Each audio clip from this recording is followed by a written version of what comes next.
प्रभु का धन्यवाद देते हैं। और आज सुबह मुझे मौका मिला है, पादी साहब ने कहा तो जरूर इनकी बात का तो मैं 30 साल से आज्ञा का पालन करता हूँ, वो करता रहूँगा। ये अवसर मिला है, कोई ज़्यादा मैं बोलने में निपुण तो नहीं हूँ, लेकिन जो भी मैंने इनसे सीखा और परमेश्वर का जो भी अनुग्रह हुआ है उससे आज हम थोड़ी देर परमेश्वर के वचन से बात करेंगे, असीम आशीष की बात करेंगे। Praise the Lord. ज़्यादा समय न लेते हुए कोई जल्दी से निकाल दे इब्रानियों की पत्री, उसका 13 अध्याय और उसकी 7वीं आयत। और खास तौर से ये जवानों के लिए होगा। और मुझे नहीं पता था, ये मैंने 3-4 दिन से मैं वचन को पढ़ रहा हूँ, जब से मुझे पता चला कि मुझे प्रभु में इस संडे सेवा करनी है, इसलिए प्रभु के नाम को धन्यवाद देंगे जी की 13 आयत उसकी 7वीं आयत को पहले पढ़ेंगे जी। जो तुम्हारे अगुवे थे, जो तुम्हारे अगुवे थे और जिन्होंने तुम्हें परमेश्वर का वचन सुनाया है, जिन्होंने तुम्हें परमेश्वर का वचन सुनाया है, उन्हें स्मरण रखो और ध्यान से उनके चाल चलन का अंत देखकर उनके विश्वास का अनुकरण करो। Praise the Lord. खुदा के कलाम में ये आयत जब मैं पढ़ रहा था तो अपने आप को निहारने लगा कि सबसे पहले प्रचार करना बहुत आसान होता है, किसी को सलाह देना आसान होता है, और कई बार शायद हम उसी सलाह पे खुद नहीं चल पाते। और तभी खुदा कलाम कहता है जो तुम्हारे अगुवे थे, और मैं इसे पढ़ रहा था, जो तुम्हारे अगुवे थे या जो तुम्हारे अगुवे हैं, और जिन्होंने तुम्हें परमेश्वर का सुसमाचार सुनाया है। Praise the Lord. अगुवे हमारे बहुत से हैं। सबसे पहले जो हमारे अगुवे हैं, हमारे पेरेंट्स होते हैं, हमारे बड़े होते हैं, हमारा टीचर हमारा अगुवा होता है। लेकिन यहाँ पर लिखा हुआ जिन्होंने आपको परमेश्वर का वचन सुनाया है। इसका मतलब खुदा के लोग हो, हमारे खादिम, हमारे खुदा के खादिम।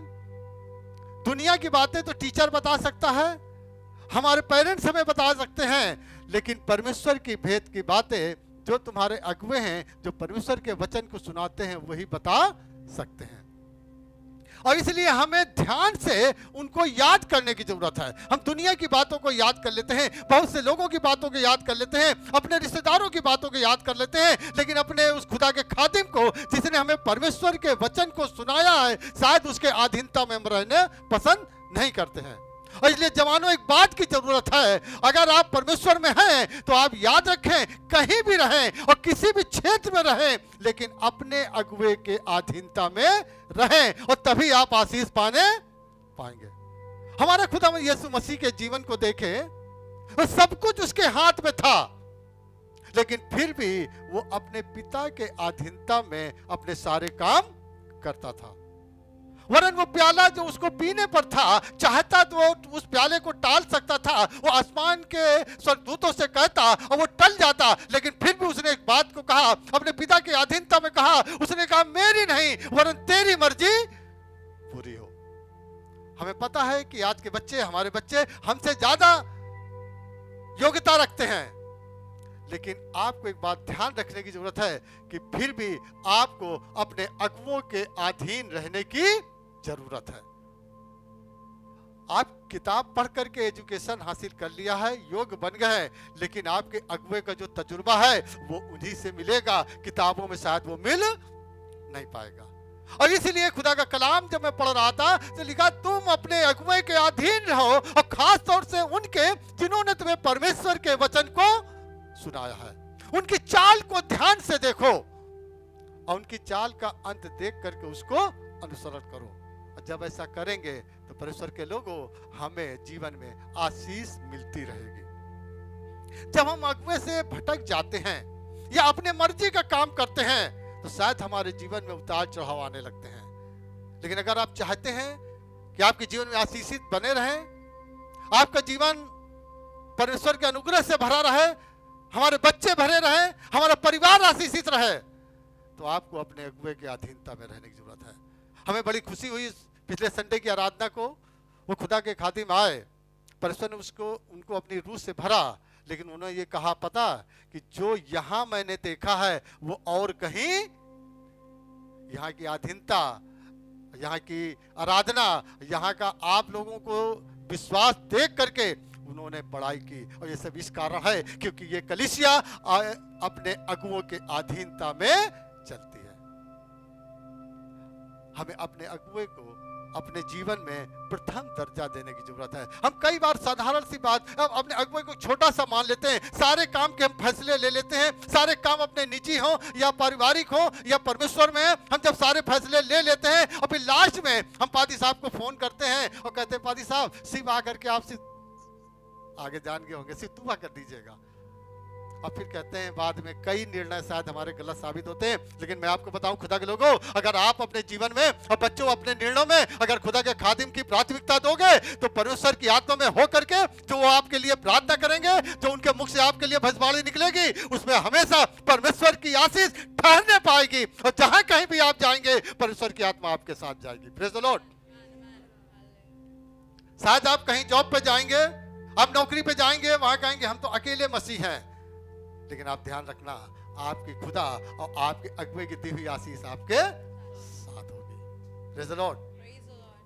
कई बार लगता है कि शायद हम सफल नहीं होंगे, ये हमारा अपना योग्यता है, अपने दिमाग से सोचते हैं, लेकिन परमेश्वर के काम करने का तरीका अलग है। वो चाहे आगे से या पीछे से आपको घेरे रहे, लेकिन मैं आपको बताऊं और जब आवश्यकता पड़ती है तो फ्रंट में ला करके आपको खड़ा करता है। इतने ढेर सारे लोग एग्जाम देते हैं, इतने ढेर सारे लोग बच्चे एग्जाम देते हैं और इंटरव्यू देते हैं, लेकिन सफलता क्यों आप लोगों को मिलती है? क्योंकि परमेश्वर उस समय भी आपके साथ बना रहता है। क्योंकि आपका अगुआ जो रात दिन आपके लिए प्रार्थना करता है, उसकी प्रार्थना व्यर्थ नहीं जाएगी।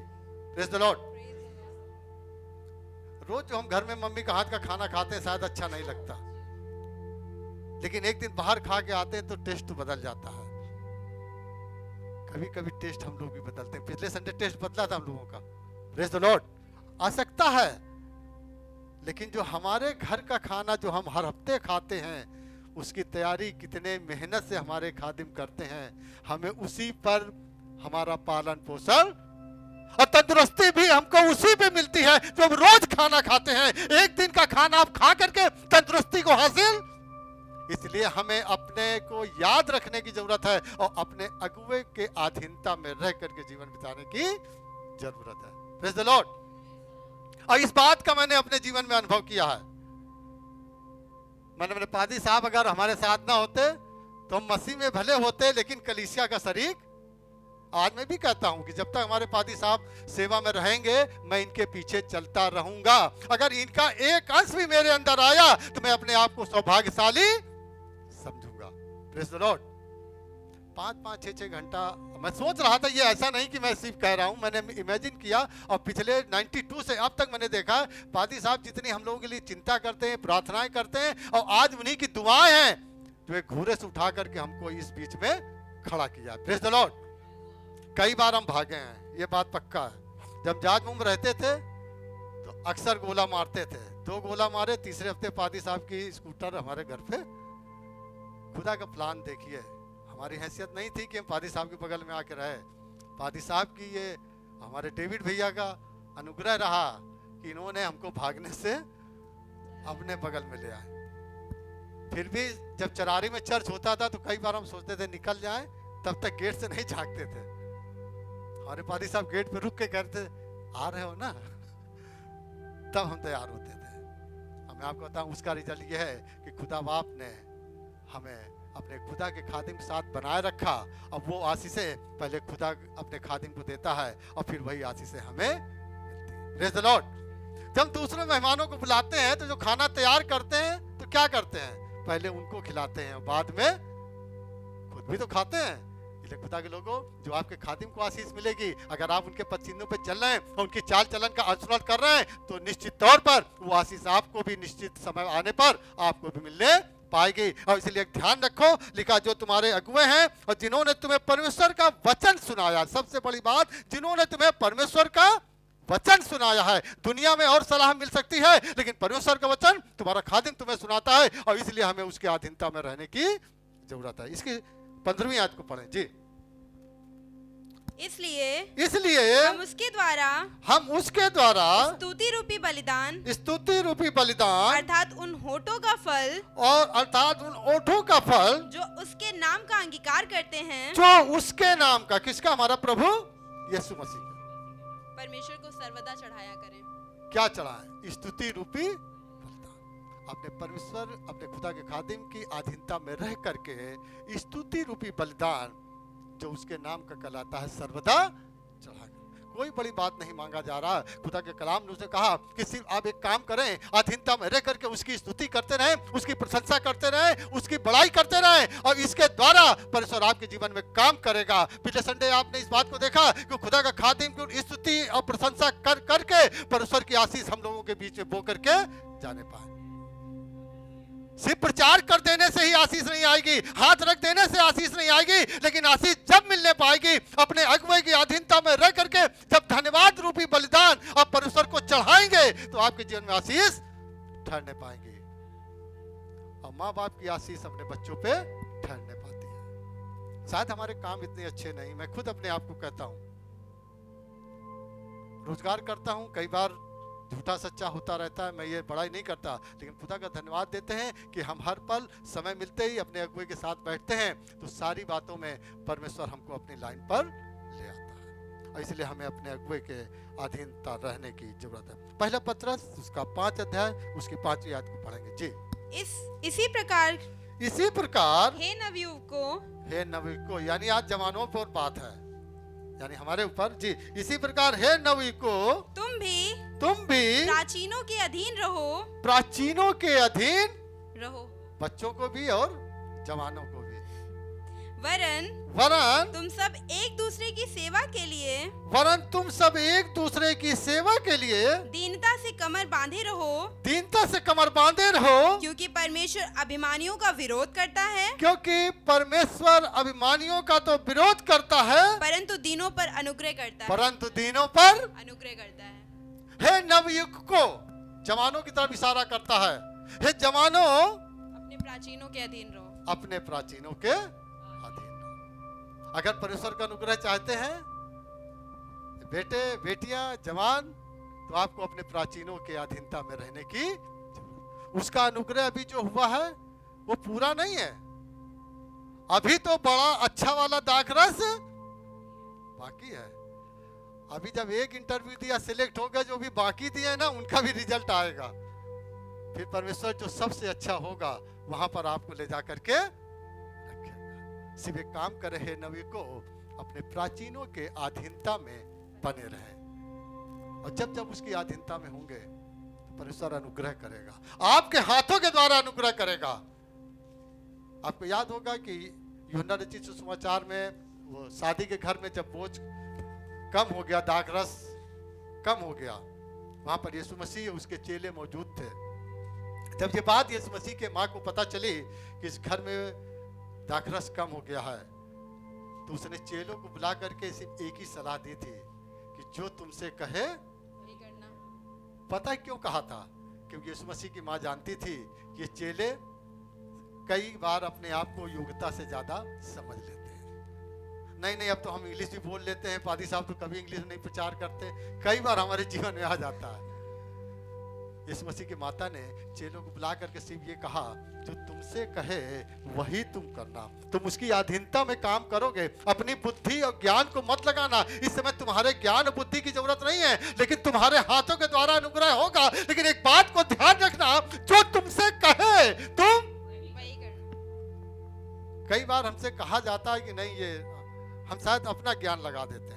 जहां पर आपकी आवश्यकता है आप अपने ज्ञान का इस्तेमाल करें, खुदा ने दिया है, लेकिन जहां पर परमेश्वर के अनुग्रह की आवश्यकता होती है वहां पर हमें अपने अगुवों का, प्राचीनों की बात को मानने की जरूरत होती है। और जब ये बात यीशु मसीह के माँ ने यीशु मसीह के चेलों से कही तो उन्होंने सहर्ष उसे स्वीकार कर लिया। हालांकि तमाम मन में विचार होंगे कि अब क्या होगा, मटकों में पानी भरना दाखरस की जगह। लेकिन मैं आपको बताऊं, अनुग्रह उन चेलों के हाथों से हुआ, लेकिन कब? जब उन्होंने अपने प्राचीनों की अधीनता में रह करके उनकी बात को मान करके उन मटकों में पानी भर दिया, और अनुग्रह यह हुआ कि सारे मटके दाखरस में बदल गए। अनुग्रह में रहेंगे, आपके हाथों से काम होगा। आपको खुद नहीं पता कि क्या काम दिया गया है, आप क्या कर रहे हैं, उसी में परमेश्वर आपके जीवन में आशीष को ठहरा देगा। हे नवयुवकों, अपने प्राचीनों के अधीनता में रहो, ताकि परमेश्वर का अनुग्रह तुम्हारे साथ बना रहे। अगर हम अनुग्रह में चाहते हैं, अगर आप आशीष चाहते हैं तो हमें उनके साथ बने रहने की जरूरत है। पहला तीमुथियुस उसका 5वां अध्याय उसकी 17 और 18वीं आयत को पढ़ेंगे जी। जो प्राचीन अच्छा प्रबंध करते हैं, अच्छा प्रबंध करते हैं, विशेष करके वे जो वचन सुनाने और सिखाने में परिश्रम करते हैं, 2 गुने आदर के योग्य समझे जाएं। दो गुने हम सीधा हिंदी जानते हैं, दुगने, विशेषकर जो वचन सुनाने और सिखाने में परिश्रम करते हैं। आज हम यहाँ ऐसे नहीं खड़े हो गए। आज बच्चों आप जितना अच्छा गा लेते हैं, बजा लेते हैं, ऐसे नहीं है। दुगने आदर का योग कोई है जो तुम्हें इस काबिल बनाया है। किसी भी क्षेत्र में रहना, किसी भी देश में रहना, लेकिन अपने दिल से दुगना आदर अपने खादिम का जरूर करना, और तब परमेश्वर तुम पर अनुग्रह करता रहेगा। कई बार हम कामयाबी लेके चले जाते हैं तो शायद भूल जाते हैं, नहीं हमने तो अपनी कामयाबी, हमने इतनी मेहनत करी। पौलुस क्या कहता है, आज मैं जो कुछ हूं परमेश्वर के अनुग्रह, लेकिन इससे बढ़कर मैंने परिश्रम, आपका परिश्रम और परमेश्वर का अनुग्रह जब मिलेगा तब परमेश्वर हमको ऊंचाइयां, विशेषकर जो परमेश्वर का वचन, कई बार ये 2-3 जगह मैंने इस आयत में पढ़ा कि लिखा हुआ विशेषकर जो वचन के सुनाने में तुम्हारे लिए परिश्रम करते हैं। 4-4, 5-5 घंटे जाग करके परमेश्वर के भवन में हमारा खादिम हमारे लिए प्रार्थना करता है। ऐसे हम कामयाब नहीं हो गए हैं, हमारा रोजगार ऐसे नहीं चल रहा। पादी साहब के साथ बात शेयर करते हैं, मैं बताऊं, खुदा का धन्यवाद देता हूं, पिछले 30 सालों में परमेश्वर ने हमने, मैं क्या बताऊं, अगर आप लोग कहेंगे 100 गुना नहीं वरन 200 गुना बढ़ाया है। Praise the Lord. लेकिन हम अपने पादी साहब से ऊपर नहीं मानते अपने आप को। खुदा ने हमको उनकी अधीनता में रखा है, और मैं इनकी अधीनता में ही रहना चाहता हूं, ताकि परमेश्वर का अनुग्रह हमारे ऊपर सदैव। जब आप सबसे ऊपर हो जाएंगे तो फिर नीचे कोई नहीं रहेगा, नहीं, हम नीचे रहेंगे। खुदा बाप, तेरा अनुग्रह हमारे लिए काफी है, तेरा अनुग्रह मेरे लिए काफी है। इसकी आगे की आयत पढ़ें जी। क्योंकि पवित्र शास्त्र कहता है, दावने वाले बैल का मुंह ना बांधना, क्योंकि मजदूर अपनी मजदूरी का हकदार है। याद रखना, प्रेज़ द लॉर्ड। जो कामयाब होकर के बच्चे जा रहे हैं, मजदूरी ध्यान रखना। इतना कह सकते हैं, ये लोग बहुत लड़ते हैं हमसे, ये मजदूरी ध्यान रखना। और जब आप मजदूरी चुकाओगे परमेश्वर के लोगों, प्रतिदिन परमेश्वर का अनुग्रह आपके ऊपर ठहरने पाएगा। घाटे में नहीं रहेंगे आप, हमेशा फायदे में रहेंगे, क्योंकि दावने वाले बैल का कभी मुंह नहीं बांधते। परमेश्वर के लोगों, खुदा के लोगों, अगर आप परमेश्वर के आशीष चाहते हैं, परमेश्वर का अनुग्रह चाहते हैं, तो एक बात ध्यान रखने, अपने प्राचीनों को, अपने अगुवे को, और खास तौर से जो वचन को सुनाने में हमारे लिए रात दिन परिश्रम करते हैं, वो दोगुने आदर के योग्य हैं। और जीवन में सबसे पहला दर्जा अपने परमेश्वर को, और उसके बाद अपने पादरी, अपने खादिम को देना, जिसने आपको इस योग्य बनाया। रात भर जाग करके प्रार्थना करते हैं। एक फोन करते हैं, पादी साहब पेट में दर्द हो रहा है, पादी साहब आ जाते हैं। क्यों आ जाते हैं? क्योंकि वो हमसे प्रेम करते हैं, वो हमें दर्द में देख नहीं सकते। शायद और किसी को हम बुलाएं, अपने रिश्तेदारों को, अपने लोगों को, शायद वो कहेंगे नहीं अभी रात है, दिन है, सुबह है, तमाम प्रकार की परेशानियां हैं, लेकिन धन्यवाद देते हैं कि परमेश्वर ने अपनी आत्मा उनके अंदर डाली है, तो रात दिन हमारे लिए फिक्र करते हैं, और इसलिए वो दोगुने आदर के योग्य है। नवी को अपने अगुवों के अधीनता में अपने जीवन को व्यतीत करो, तो परमेश्वर का अनुग्रह तुम पर ठहरने। यहाँ से जितने बच्चे गए हमने देखा सब अच्छी पोस्ट पे हैं। क्यों? वो अपने अगुवे की अधीनता में रहे हैं। इस चर्च का हर एक बच्चा कामयाब है, और जीवन में हर एक बच्चा जो इस भवन से जुड़ेगा कामयाबी को हासिल करेगा, लेकिन अपने आप को परमेश्वर में बनाए रहें, ताकि परमेश्वर की आशीष आपके ऊपर ठहरने पाए। पहला थिस्सलुनीकियों उसका 5 अध्याय उसकी 12वीं आयत को जी। हे भाइयों, हम तुमसे विनती करते हैं। यहाँ पर वचन इस बात को बात करता है, निवेदन कर रहा, आग्रह कर रहा, हे भाइयों हम तुमसे विनती करते हैं कि तुम जो तुम में परिश्रम करते हो, जो तुम इतना परिश्रम करते हो, और प्रभु में तुम्हारे अगुए हैं। फिर वही बात आ गई है। ये वचन जब मैं पढ़ रहा था तो सेम बात ये थी कि सिर्फ अपने अगुए के अधीनता रहो। हे भाइयों, जो तुम परिश्रम करते हो प्रभु में, जो तुम्हारे अगुए हैं और तुम्हें शिक्षा देते हैं, और जो तुम्हें शिक्षा देते हैं, उनका सम्मान करो। ये भी बात याद रखने की जरूरत है। जो प्रभु में तुम्हें शिक्षा देते हैं, स्कूल में शिक्षा मिली है वो अलग है, लेकिन ये शिक्षा मिली है, इनको सम्मान करने की जरूरत है। ऐसा नहीं कि आप कामयाब हो गए हैं बच्चों, आज हम कामयाब हो गए, आज हमें जॉब मिल गई, बस यही ठहर गए। नहीं, परमेश्वर ने आपको कामयाबी की पहली सीढ़ी पे आपको रखा है, अभी बहुत ऊंचे पे जाना है। तो आपको याद करने की जरूरत है कि अपने अगुए को हमेशा सम्मान देने की जरूरत है, ताकि उसके द्वारा जो आपके लिए प्रार्थनाएं की जाती है, परमेश्वर का अनुग्रह आप पर ठहरने पाए। कामयाबी के साथ में आपको हर क्षेत्र में बढ़ाएगा, आपको तजुर्बा भी देगा, लेकिन काम करने की जरूरत है कि जो तुम्हें शिक्षा देते हैं उनका सम्मान करो। उसकी आगे की बात पढ़ें। और उनके काम के कारण प्रेम के साथ उनको बहुत ही आदर के योग्य समझो, बहुत ही आदर के योग्य समझो, और आपस में मेल मिलाप से रहो, परमेश्वर के लोगों, जहाँ पर खुदा की आत्मा रूह काम करती है, ना कोई छोटा है ना कोई बड़ा है, हमें मेल मिलाप से रहने की जरूरत है, ताकि आपकी आशीष, जब मेल मिलाप से रहते हैं, मेल मिलाप के साथ एक साथ रोटी तोड़ते हैं, एक साथ रिफाकत क्यों रखते हैं? क्योंकि जो उस समय जो मेज पे होगा वहाँ कोई छोटा बड़ा नहीं ना, सबको एक साथ भोजन मिलता है। और इसलिए खुदा के लोगों, हमें मेल मिलाप इसलिए बताया गया है ताकि मेल मिलाप के साथ एक साथ संगति रखें, एक साथ रोटी तोड़े और एक दूसरे को अपनी आशीष बांटने पाए और परमेश्वर के नाम की महिमा करने पाए और अपने खादिम का आदर करने पाए। तो गुने आदर के योग्य है। अगर आप तरक्की चाहते हैं तो हमारे जीवन में ये हमें बांध के रखने की जरूरत है कि जहां कहीं भी आप जाएंगे, आपको एक याद रखने की जरूरत है, किसने हमें परमेश्वर का वचन को सुनाया था, किसने हमारे लिए प्रार्थनाएं करी थी, किसने हमारे लिए दुआ करी थी। और इस बात को हमें याद करके ये ध्यान रखने की जरूरत है कि सबसे पहला दर्जा हमें उसको देने की जरूरत है। खुदा को स्मरण करें और उसके बाद अपने खादिम को स्मरण करें जिसने आपको इस योग्य बनाया है। Praise the Lord. हमें उसमें बने रहने की जरूरत है। आखिरी आयत देकर के खत्म करेंगे। इब्रानियों उसका 10 अध्याय और उसकी 24 और 25वीं आयत को पढ़ेंगे जी।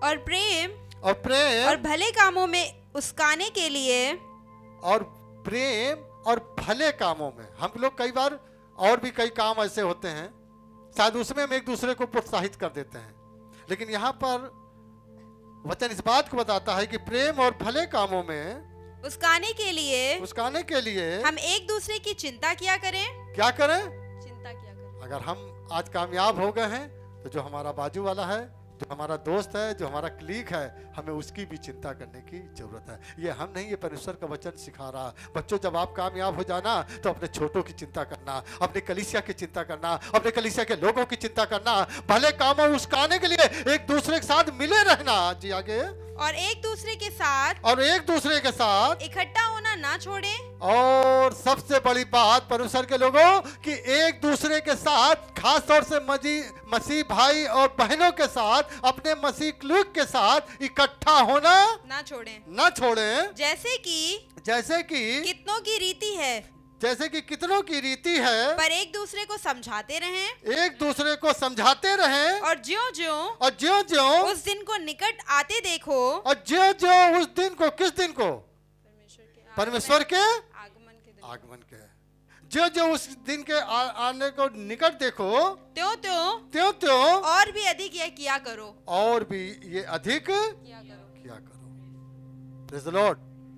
जवानों, ये चिंता करना एक दूसरे के भले कामों में उकसाने के लिए, जब एक थोड़ा निराश हो रहा हो, एक थोड़ा हताश हो रहा हो, शायद वो 3 बार 4 बार 5 बार और उसने एग्जाम दिया, शायद वो उसमें सफल नहीं पाया, तो आप जा करके उसके कंधे पे हाथ रख के कहेंगे कि चिंता करने की बात नहीं है, इस बार परमेश्वर की दया जिस तरह हम पर हुई है, इस तरह इस बार तुम्हारे ऊपर होने वाली है। तुम चिंता मत करना, हम तुम्हारे साथ हैं, हम तुम्हारे साथ बने रहेंगे। और जब ऐसा करेंगे, जब कभी अवसर मिले एक साथ मिलने का, तो कभी उस दूसरे को भूल न जाना, एक साथ इकट्ठा होना, एक साथ हिफाजत रखना, एक साथ एक दूसरे के साथ परमेश्वर यीशु मसीह में एंजॉय करना। तो मैं आपको बताऊं कि परमेश्वर का अनुग्रह आप सब पर ठहरने पाएगा।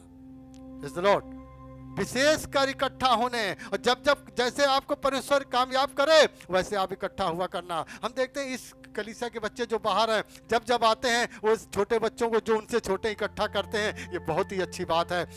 अपना वहाँ का आशीष शेयर करते हैं, अपना अनुभव शेयर करते हैं, और ये हमारे लिए आशीष का कारण बनता है। और वही रीत हमें अपनाने की जरूरत है कि हमें एक साथ इकट्ठा होना और परमेश्वर में बने रहने की, एक दूसरों को उकसाने की, भले कामों में हमेशा चिंता करने की जरूरत है।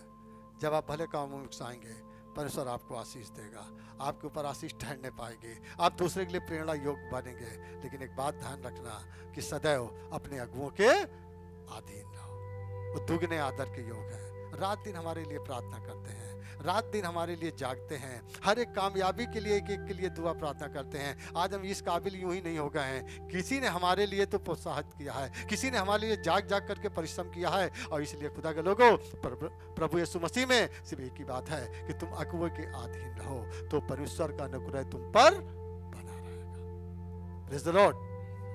शायद हम लोगों से ज्यादा कामयाब लोग हैं दुनिया में, लेकिन उन पर अनुग्रह नहीं है। आज हमारे ऊपर है, क्योंकि हमारा अच्छा खुदा है, और हमारे पास एक अच्छा खादिम है, हमारे पास एक अच्छी कलीसिया है, हमारे बच्चों के पास एक अच्छे दोस्त हैं जो एक दूसरे की चिंता करते हैं और परमेश्वर के काम में अपने आप को सर्वदा इकट्ठा होते रहें और भले कामों में अपने हाथ को बढ़ाए रहें। जब जब कभी बात आए परमेश्वर के घर के लिए, अपने हाथ को बढ़ाएं। जो परमेश्वर के घर के लिए हाथ को बढ़ाता है, मैंने अपने जीवन में देखा है, वो फिर किसी और कहीं हाथ बढ़ाने की जरूरत नहीं पड़ती है। Praise the Lord. ये हमारा अनुभव 30 साल का है। जब से मैंने परमेश्वर के घर के लिए हाथ बढ़ाना शुरू किया है और हमने सीखा है, आज तक किसी के सामने हाथ फैलाना जरूरत नहीं पड़ा है, क्योंकि परमेश्वर जरूरत से ज्यादा हमको आशीष दे देता है। हे नबी को ये बात को ध्यान रखना, दावने वाले का मुंह बैल का कभी मुंह, वो दुगने आदर के योग है। परमेश्वर ने हमें आशीष दी है, आपको भी आशीष देगा, कलीसिया को भी आशीष देगा। लेकिन अपने जीवन में पहला दर्जा खुदा को और दूसरा खादिम को और कलीसिया के लोगों को दें, तो परमेश्वर आपको बढ़ाएगा। प्रभु आपको आशीष दे। Praise the Lord.